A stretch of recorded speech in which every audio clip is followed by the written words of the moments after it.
আসসালামু আলাইকুম। Hello viewers, YouTube চ্যানেলের পক্ষ থেকে আমি মোহাম্মদ আরমান আপনাদের জানাই অসংখ্য ধন্যবাদ।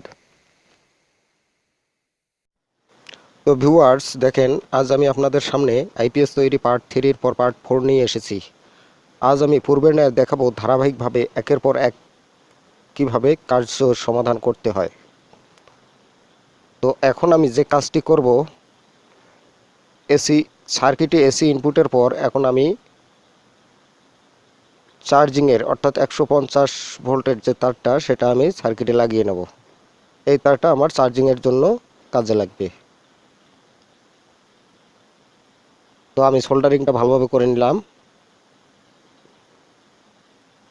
আপনারা দেখেন, এরপর আমি যে তারটা লাগাবো,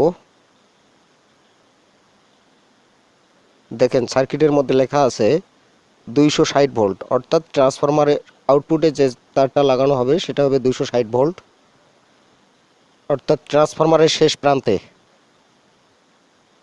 আমি এই তারটা ট্রান্সফরমারের শেষ প্রান্তে লাগিয়ে দেব।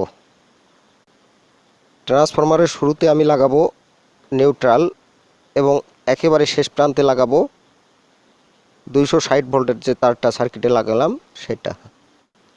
তো আমার এখানে আরেকটা তার লাগানো বাকি আছে,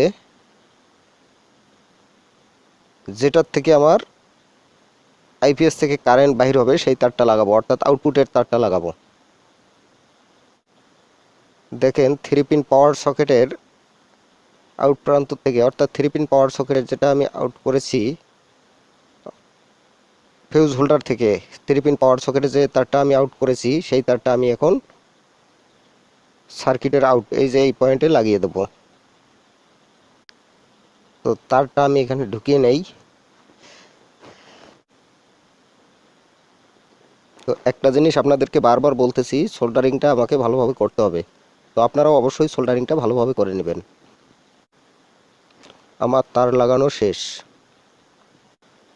তো এখন আমি যে কাজটি করব আপনারা দেখতে থাকেন।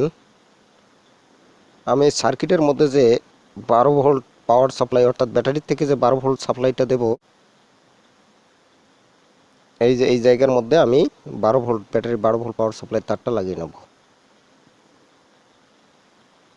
এখান থেকে এই রেজিস্ট্যান্স দিয়ে পার হবে, আবার এখান থেকে এই ডায়োডটা দিয়ে ভালোভাবে দেখেন 12 ভোল্টটা আমার এই রেজিস্ট্যান্স দিয়ে পার হবে। এখান থেকে এই ডায়োড দিয়ে পার হওয়ার পর এই যে জাম্পারিং করে দেওয়া আছে, এখান থেকে পুরো সার্কিটের মধ্যে আমার ভোল্টেজটা ঢুকে যাবে। এখন আমি এখানে একটা তার লাগিয়ে নেব। তারটা আগে পরিয়ে নেই।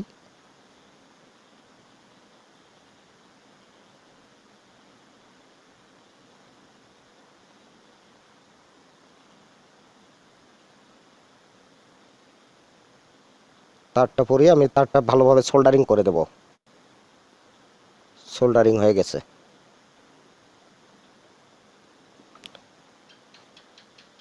এই তারটা হবে আমার ব্যাটারির থেকে 12 ভোল্ট সাপ্লাই।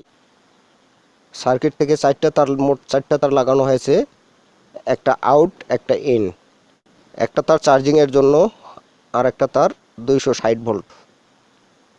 আর সার্কিটের থেকে যে হলুদ কালার তারটা আমি লাগিয়েছি সেটা যাবে ব্যাটারির সাথে, যে সংযোগ ব্যাটারি প্লাস ভোল্টেজটা আমার এই তারটার সাথে সংযুক্ত হবে।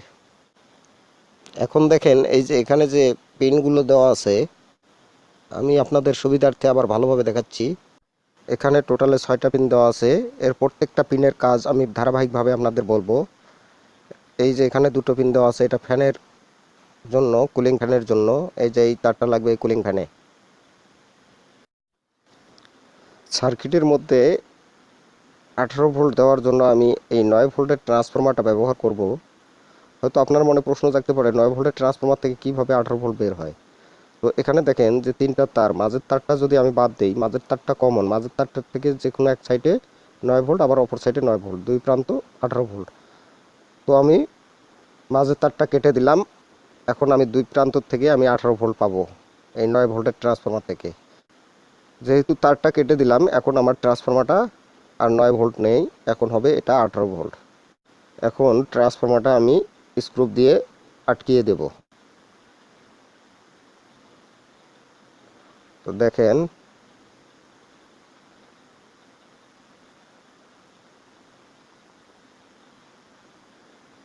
আমি ট্রান্সফরমারটা আটকিয়ে নিতেছি।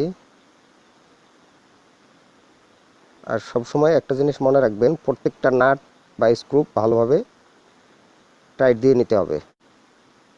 তো বন্ধুরা, আমার ট্রান্সফরমারটা আটকানো শেষ। তো বন্ধুরা, আমার চ্যানেলে সময় দেওয়ার জন্য আপনাদেরকে অসংখ্য ধন্যবাদ। পরবর্তী ভিডিও দেখার আমন্ত্রণ জানিয়ে আজকের মতো বিদায় নিচ্ছি। খোদা হাফেজ। সবাই ভালো থাকবেন।